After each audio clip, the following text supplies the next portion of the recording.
Okay, I want to talk about an 1830s Seminole War fort that's reconstructed. It's Fort Foster at Hillsborough River State Park. And you don't get to see my face because I guess my camera's having trouble with the Zoom program. Camera's working, but for some reason they're having technical problems. But anyway, we'll get on without seeing my face, which some of you will enjoy. Fort Foster,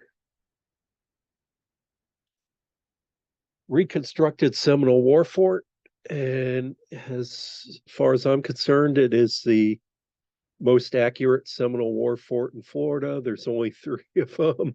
So, and explain my reason is that it's in the wilderness. You see trees all around. There are no houses within view. There is a highway behind the trees that you occasionally hear, but most of the modern conveniences are left behind. So, which makes it really nice. It makes it a great interpretation tool that we can do first person interpretation at Fort Foster without the modern distractions. Here's a picture in the Tampa Tribune newspaper in 1978. There was archaeological work done at the fort in the early 1970s. And then the fort was reconstructed about 1978. What it was is originally there was this was the river crossing on the Hillsborough River. Major Dade, when he left Fort Brooke, heading towards Fort King before his eventual death. I think it's like the second or third day they got to the Hillsborough River, 25 miles north of Fort Brooke at Tampa Bay, and the bridge was partially burned. So they had some difficult crossing. And probably went down and crossed at one of the error points. So a few months later, in March 1836, Colonel Chisholm of the Center Wing under command of General Winfield Scott, he had the Alabama Volunteers and they constructed Fort Alabama, which was only there, I don't know, about 4 or 6 weeks to guard the bridge. And while they were there, the fort was under siege by Indians. I think there's one siege where it was actually surrounded for 2 weeks. It might have been this point. So eventually the fort was abandoned as the soldiers left. They booby trapped the powder magazines. So when the door was open, it would set off the gunpowder and explode as the soldiers left the fort. After they're gone, maybe about an hour down the road, they heard a tremendous explosion. The Indians had gotten into the fort and opened the powder magazine and exploded and killed at least 5 warriors from what they eventually found of the remains a few months later. The Indians subsequently attacked the soldiers on the southwest corner of Lake Thonotosassa along Fort King Road. And that's a pretty major battle at that point. 2 soldiers were killed and buried on the spot, and they were actually reinterred a few months later. So the fort was abandoned. This was April 1836. And a few months later, in November, General Jessup ordered that the fort be reestablished. So Colonel William S. Foster comes back and rebuilds the fort. This is a sketch by the officer, Lieutenant Henry Prince, who was put in charge of reconstructing the fort. And they named it after the colonel commanding the column, after Lieutenant Colonel William Foster. And so this is a sketch by Lieutenant Prince, and you can see that the reconstructed fort is actually a pretty accurate reconstruction from what we see here. And it looks like there's even in the sketch some outbuildings to the left. It's hard to tell what they are. Might be a blacksmith shop or soldiers' tents. something like that. And another unusual thing about the fort is after they built the fort was commanded at times, garrisoned by the Navy and Marines. Is that General Jessup made an agreement with the Navy that he wanted the Army soldiers out in the field chasing after the Seminoles, and to relieve the shortage of soldiers, the Navy and Marines garrisoned Fort Brooke at Tampa Bay, Fort Foster, the forts along the Fort King Road, probably Fort Dade and Fort Armstrong. So pretty unique history on that cooperation between the Army and Navy. This is a map drawn by Colonel William Foster. You can see the fort and the bridge crossing, and behind it is the soldiers' camp. On the Hillsborough River, dense hammock on their side, you can see where the Fort King Road continues, and you can see two other river crossings. Those are shallow crossings in the river that, in fact, you can still see those points today. I'll show you one of them in a little bit. So you can cross wagons and horses over those parts. One part's only about knee deep.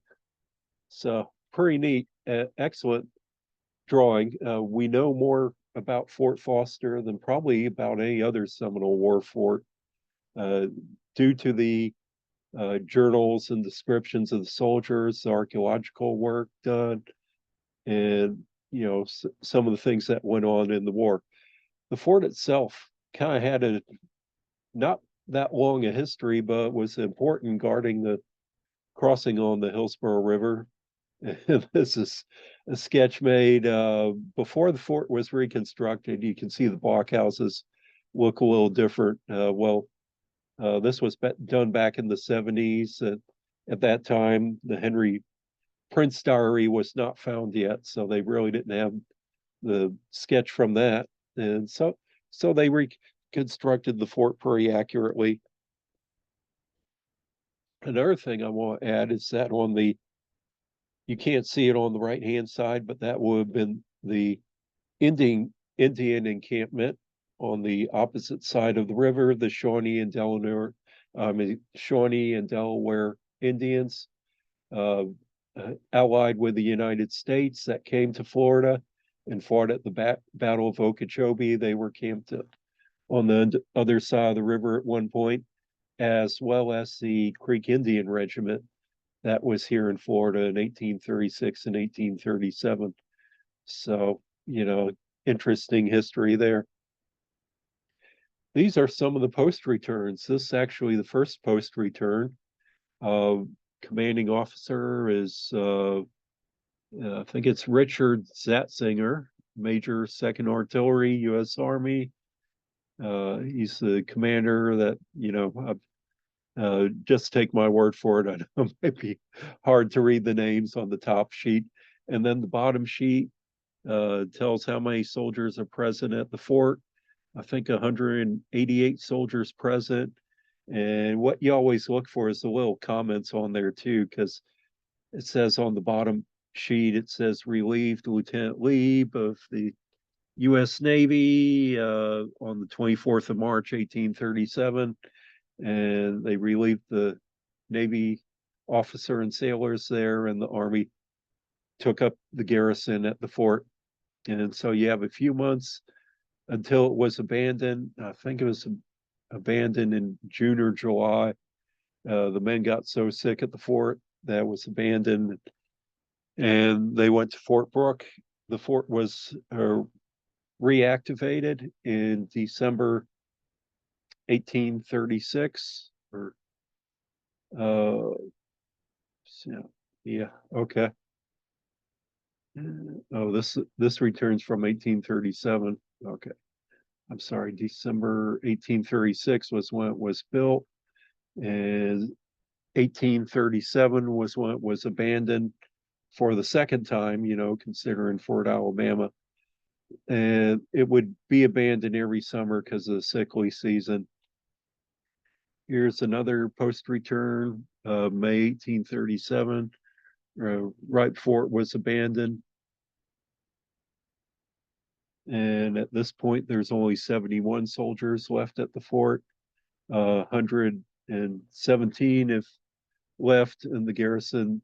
As it's being reduced, eventually the fort's abandoned, and then it was reoccupied, and this is 1838. The commanding officer is Captain William Chapman. A little bit more about him later. And it looks like present at the post looks like about 58. So it's only one company strength at the post right now. And then the fort was eventually abandoned in 1839 and would be that way for about 10 years and then reactivated in just for a few months, September 1849, during the Panic of 1849. Commanding is Captain Ross of the 7th Infantry. You see his name back in 1840 at Fort King and Fort Micanopy. So, you see the Army was kind of small. You see some of the repeating names on that. Some of the books that have been written on Fort Foster, I mentioned this is one of the most forts that we know the most about. This one's out of print. It's real good if you can ever get a copy off eBay, maybe interlibrary loan. The Men of Fort Foster by Alex de Quesada Jr. And he knows a lot about the equipment and the weapons and kind of the hardware of the Army. So that's what this is about. Also has some of the artifacts that they had found at Fort Foster. And this was printed back in the, I think maybe about 1990 or so. This is a book printed about 2005, Miserable Pride of a Soldier, the letters and journals of Colonel William Foster, who Fort Foster is named after. And of course, he gives his account of reestablishing the fort in December 1836. He dies during the war in late 1839, kind of coincidence that he died about the same time the fort was abandoned. Kind of wonder about the connection there. Amidst a storm of bullets, the diary of Lieutenant Henry Prince, the man who built the Fort Foster. Very good diary. This one's been out a while. Both these two books are printed by the Seminole War Foundation, as well as notices of the Florida in the campaign, book by M.M. Cohen, it was printed in 1836, but it's also reprinted by the Seminole War Foundation. And so Cohen and Prince and Foster, those three books are available today. This is, I had mentioned William Chapman earlier. You can see as a young lieutenant, fresh out of West Point, very dashing looking. And then older Colonel Chapman during the Civil War with the mustache.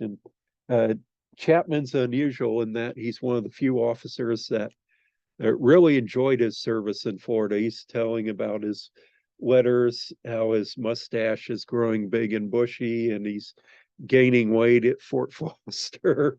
And his letters and journals are published in the Florida Historical Quarterly article from back in 1990.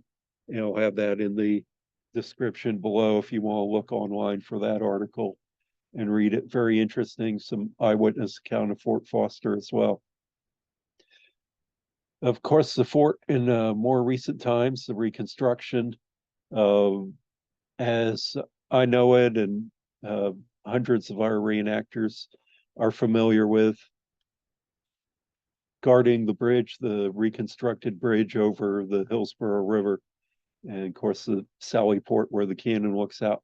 Now the bridge is interesting. The bridge is reconstructed, but when they were reconstructing the bridge, they also found remains of the timbers from the original bridge. In fact, are in the Park Interpretive Center So those are some artifacts that remain.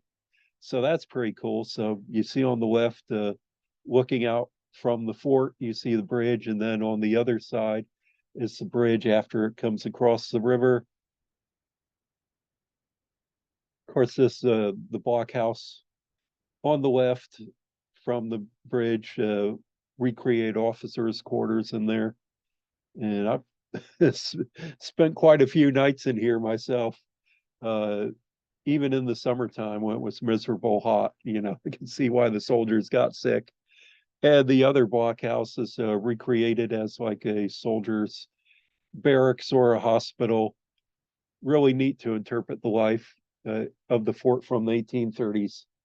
Um, I think it's, Fort Foster's one of my favorite interpretive spots in Florida. And of course, you have the cannon guarding out the bridge. William Foster, he mentioned when they reconstructed the fort, the Seminoles tried to attack and burn the bridge, and they drove them away with cannon and musket fire from the fort. So the fort did its job for what the soldiers wanted it to do. And of course, looking at the fort from two different angles there, taking it different times of the day as well. And so, anyway, it's the blockhouse is different colors in the different photographs. That's because the original fort, you build a log fort, it's only made to stay, a couple years at the most before being abandoned. It's not, built as a permanent structure. And so now we've had Fort Foster 45 years. And so it wasn't built to withstand that long. So it's had to be reconstructed a few times. About every 10 years, you have some calamity like the river overflows and actually floods inside the fort. So needs some restoration work at that point. Another time, there's a fire that burned down part of the fort and it had to be reconstructed. And that's very expensive to do. So they put in not only a fire system, but alarm system to keep people out. This is the quartermaster shed inside the fort where they do various interpretation from there. There's also a gunpowder magazine inside the fort, and I didn't have a good picture of that, but this is from the Tampa Tribune in 1980. You see the quartermaster on the left and the gunpowder magazine on the right. This is looking inside the fort from inside one of the blockhouses from the officers' quarters. Of course, the fort has done interpretation, weekend tours from the very beginning. This is the late Dale Grubbs, sadly passed away. He actually had a PhD in history, one of the best interpreters to ever be in the fort. God rest his soul. Uh, his voice still survives at Paynes Creek. Some of our interpretation excursions, that's me on the left. I'm the only one here at the fort. We did a interpretation several years back, about 15 years ago. And when I got up that morning, it was below freezing, which is why I'm wearing all my outfit gear possible. A little warmer time back earlier. I think that was about 1994. On the right, the missionary trying to spread the good word to the native visitors. And so over the years, it's been a great interpretation tools where we've had Garrison Life recreated, candlelight tours, even a rendezvous you can see from the numerous reenactors. We've even had times when we did first person, even after the public left the entire weekend, we would stay in character as first person. That's kind of hard to do, and not everybody can handle that. And even we've done some filming at the fort. This was for a documentary we were working on, the Seminole War, that we filmed about 10 years ago, which sadly, it wasn't. I guess the project was scrapped. I wish it had been adopted and used for what it was originally intended to use, because I think it is one of the best films we ever did on the Seminole War. We were actually doing the Panic of 1849, a film on that. That's why the soldier at the gate of the fort's wearing the 1839 forage cap from that period. Now, this is one of the actual crossings on the Hillsborough River, down the road from the fort. You can see the sunken road as it goes down to the river and crosses the river. It's only about, knee deep, no more than 3 feet. So you could easily cross a wagon and some horses. Just, watch your step. It's kind of a hard lime rock base down below, and there's another crossing further down. And this is the actual Fort King Road. There's several miles of the Fort King Road in Hillsborough River State Park. And this is one of the better examples of the road that you can see in the park right after the bridge, after you go across the Hillsborough River, the actual remains of the road. And that even survives today. There's a multi-use recreational trail, kind of along Highway 301, called the Old Fort King Trail. I think only part of it's on the original Fort King Road. As you can see from the map, part of it's paved and parallels Highway 301. Then it goes actually inside the park, where it's a dirt trail and people ride their mountain bikes. There's a lot of videos on YouTube of people enjoying the trail, and it looks really fun. So it's really neat that that's preserved. So if you ever go Hillsborough River State Park, there's a lot of things to do: camping, seeing the park. And Fort Foster right now, one of the big reasons I want to do the videos, get interest and people aware that the fort needs restoration. About every 10 years, the fort needs to be reconstructed, as I mentioned. And this time it's not because of fire or flooding, but just the weather.